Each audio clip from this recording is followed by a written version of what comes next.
Nevladina organizacija gramofonske ploče Crna Gora organizovala je 4. po redu međunarodni sajam audio uređaja, opreme i nosača zvuka pod pokroviteljstvom Sekretarijata za kulturu i sport glavnog grada.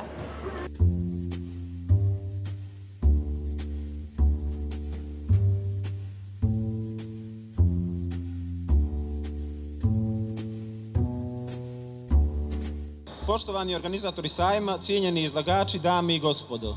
Izuzetna je čast i zadovoljstvo što ispred Sekretarijata za kulturu i sport kao pokrovitelja ove sjajne manifestacije imam priliku da vam se obratim na otvaranju 4. međunarodnog sajma audio uređaja, opreme i nosača zvuka Podgorica 2022.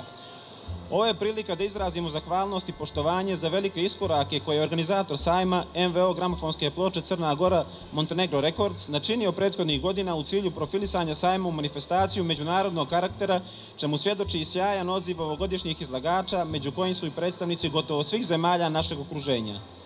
Posvećena i brojna zajednica kolekcionara i ljubitelja audio uređaja, opreme i nosača zvuka, uz entuzijazam i pregnuće inicijatora manifestacije doprinose etabliranju Podgorice kao referentnog međunarodnog čvorišta u ovoj oblasti. Sekretarijat za kulturu i sport će, prateći smjernice kulturne politike grada, i ubuduće podržavati sve programe koji upotpunjuju i obogaćuju kulturnu ponudu Podgorice. Ovo je 4. sajam međunarodnog karaktera audio uređaja, opreme i nosača zvuka. Dosta je složen naziv jer smo htjeli da obuhvatimo skoro sve. Što se tiče reprodukcije zvuka, nosača zvuka, mislim na gramofonske ploče, kasete, CD-ove, magnetofonske trake. Zatim imamo raritetne audio uređaje koje smo postavili kao eksponate. Tu su uređaji iz 70. godina, jako cijenjeni, u savršenom stanju. Imamo izlagače koji su donijeli nove uređaje.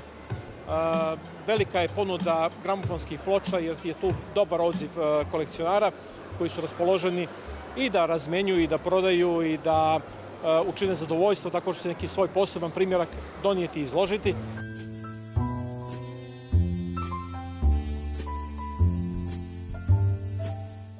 Rastemo, učimo svake godine sve bolji sajam i ovako kad imamo podršku grada kao što je sad, to je taj iskorak kad mi uspijemo malo ljepše to da napravimo. Kolekcionari su po prirodi istinski zaljubljenici u umjetnost, čuvari njenih dragocjenih, često i zanemarenih vrijednosti, pravi poštovaoci neprelaznih veličina, a ovakvi skupovi prilika da se divimo i uživamo u putovanju kroz različite muzičke i tehnološke epohe, sagledavajući njihov uticaj na savremenu muzičku i kulturnu scenu.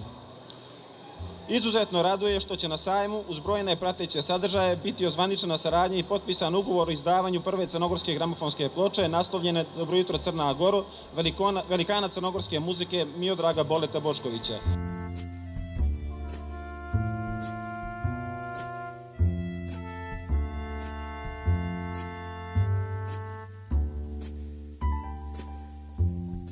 Što se tiče realizacije bilo kog pionirskog projekta ovdje u Crnoj Gori, pogotovo u današnje vrijeme pandemije, globalne ekonomske krize, ovo je stvarno herojski čin, pravo junaštvo. Mislim da će ovo da bude istorija i želio bih da se nastavi. Ja jesam prvi, ali ovdje ima dosta crnogorskih muzičara i kvalitetnih koji trebaju svoja ostvarenja da polože na vinilu. Ovo mi je pravo da vam kažem, vraća mi malo ovako jedno lijepo raspoloženje, jer gramofonske ploče me asociraju na jedan mir i spokoj, na jedno vrijeme kada je bio maršal, a to znači na jednu veliku bezbrižnost i sigurnost. Nažalost, vaše generacije nije su to doživjelo, ostale su samo priče. Mi ćemo pokušati, pa evo i preko vinila, da vam malo dočaramo to vrijeme što je i kako je bilo.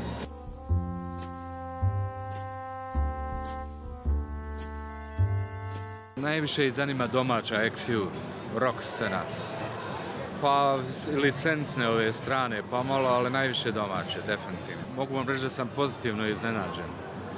Dosta ima mlađi, naravno, i ovi stariji rockera, ali kao i na drugim sajmovima, berzama po bivšoj Jugoslaviji, jako puno ima mladi ljudi. Interesovanje je danas baš ogromno, mogu vam reći, s obzirom da nije samo sajam audio, u stvari ploča i kaseta, znači audio nosača zvuka, nego i uređaja. S obzirom na kakav je vrijeme na polju, danas je baš veliki odaziv. Publika bira muziku, znači po sopstvenom nekom nahođenju.